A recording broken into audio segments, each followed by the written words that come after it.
Yeah, hi, my name is Ahmed. I come from the glorious country of Iraq, and I'm a born Muslim.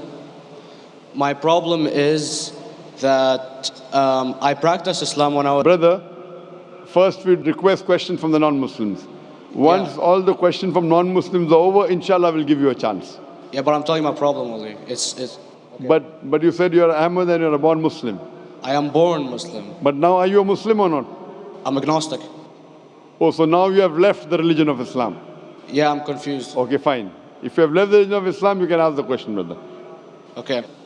So my question is, how come I don't have the faith that you and the other Muslims have and some of my friends, even though I practiced Islam a lot and I even did Umrah, but I still do most of the sins that are forbidden in Islam, and I sometimes am lazy to do the prayer and the other subjects we have to do in Islam. I have read many books and about other religions and conspiracy theories and documentaries and such. I even have seen your own videos on YouTube, and there are many questions that go around my head about Allah and the Messenger and Muslims in general. And basically, the most important question is you said in one of your debates or questions that Allah is the creator and He's uncreated. But I have realized, how can the uncreated exist? And if He exists, how can we notice Him? How can we see Him or hear Him or feel Him or know of His existence if He's uncreated in our own dimension or so? That's one of the questions. Brother Ahmed said that he is a born Muslim. He comes from Iraq. He read the Quran, he read the books, but he commits many sins. He believes maybe sometimes he's agnostic and he's lazy for praying. Brother, before I answer your main question, if you do sins and if you are lazy for praying, that does not make you a non-Muslim. As long as you believe that praying is fard, sometimes you miss, it's a sin. It's a major sin that you sometimes don't pray, but that doesn't make you a non-Muslim.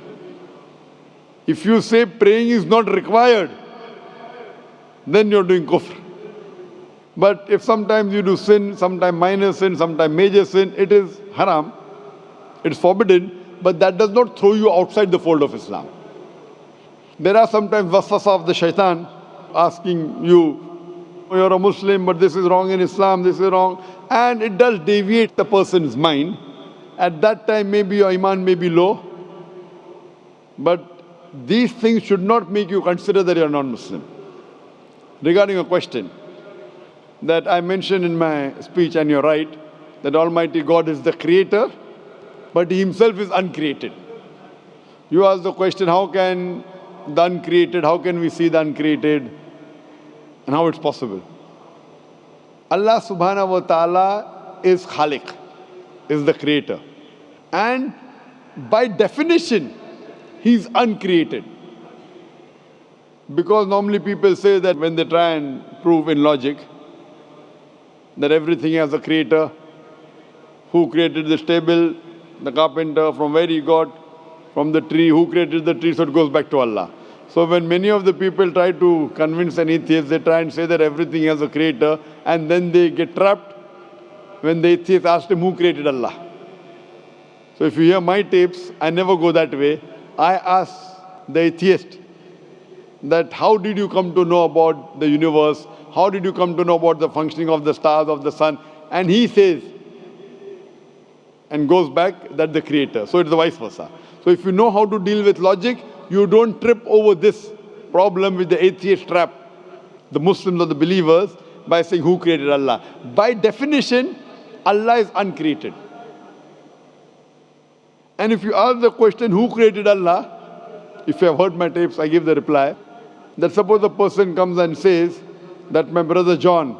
Yeah, I know, I saw that, I heard that's funny, but I mean, how does He exist if He's uncreated?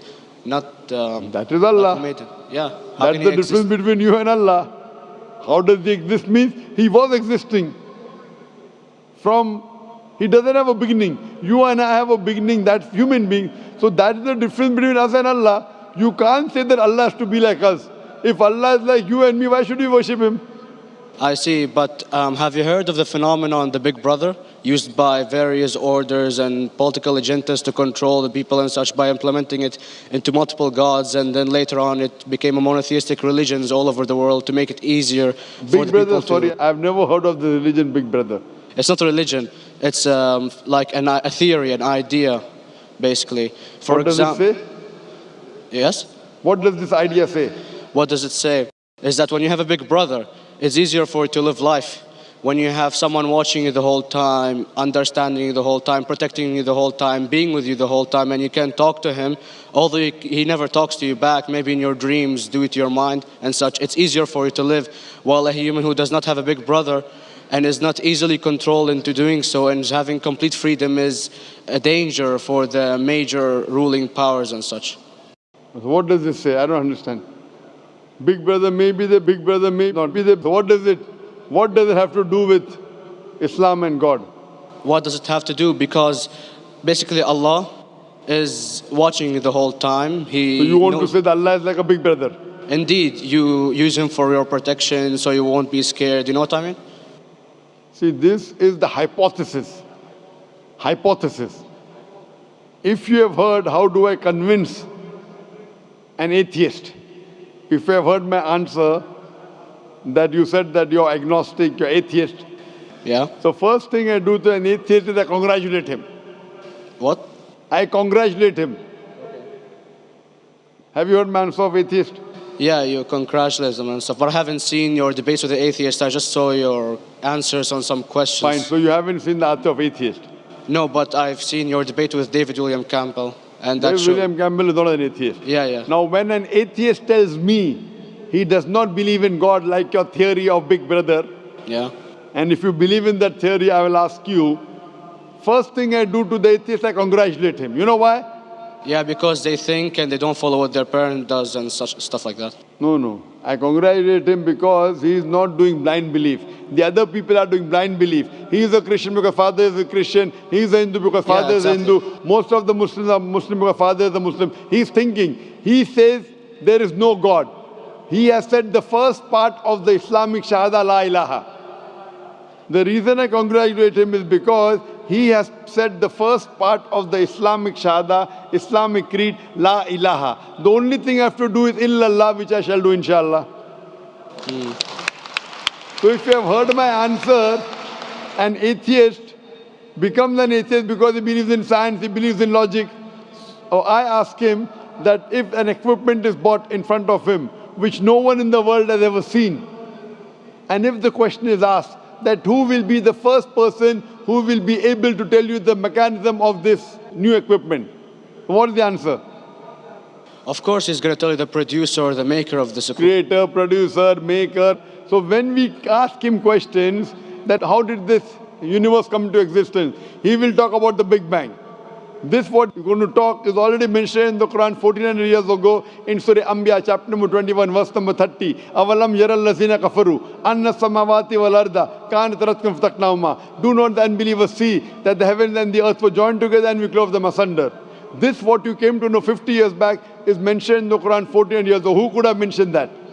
Well, in various civilizations in like 2000 or 5000 BC before Islam came or Christianity itself, there was various civilizations that are good in astronomy and they know more about our solar system than we do now, sadly. Brother, your knowledge of science is little, not in-depth. I do agree. There are certain things which were known as hypotheses. For example, we came to know, we were proved that the earth was spherical in 1577. I know that in 6th century BC, there were Pythagoreans who believed that the earth was spherical. But the same Pythagoreans who believed the earth was spherical also believed that the earth was the center of the universe, which is wrong. You show me one civilization which believes 100% what the Quran has mentioned. I challenge you. What you say, so do you mean to say there was a person who said, okay, this civilization, out of 100 things, these 2 things are right. Out of 100 things, these 5 things are right. Out of this 100, and picked and chose. Who can do that? No one besides the Creator. Even if you know that there were 10 different civilizations, hundreds of civilizations, there is not a single civilization that you know in the past which knew 100% of science what we know today. So where is your logic? Where is your theory? I do know that certain things were hypotheses, which were proved later on. But there is not a single civilization which knows everything what is mentioned in the Quran. So the answer goes back to the original question, who could have collected this in the Quran? Someone 1400 years back, could he do and say, okay, out of these 100 things, these 3 are right, out of these 100 things, these 2 are right, out of this, it's not possible. Mathematically, it's not possible.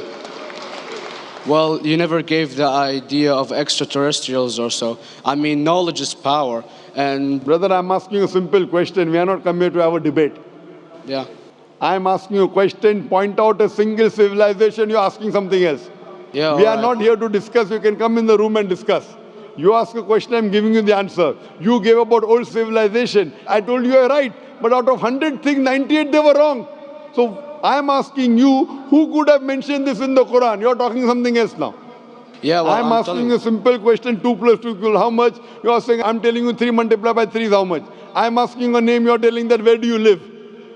I'm asking a simple question, name me a single civilization which has everything what was mentioned in the Quran. Do you know of any or not? Yes or no? Well, not everything, of course. Even not 10%. Why? Babylon knows of most of the planets and such. Planet is not the only thing mentioned in the Quran. There are 1,000 things mentioned in the Quran. To say what 1,000 things are mentioned in the Quran, 10% would be equal to 100 things. Did Babylonian civilization knew about 100 things mentioned in the Quran? No, because they You don't have the cannot. IQ They level knew of that 5 or 6 things. In percentage wise, very small. So Of course. who can be the author of the Quran besides the creator to know what is right, what is wrong? Today science has established the hypothesis mentioned by Babylonian so many centuries back is today proven. So these were hypotheses in the past, which out of them many have been rejected, some have been accepted. So to collect all which is 100% correct has to be from the creator and no one else. Hope that answers the question.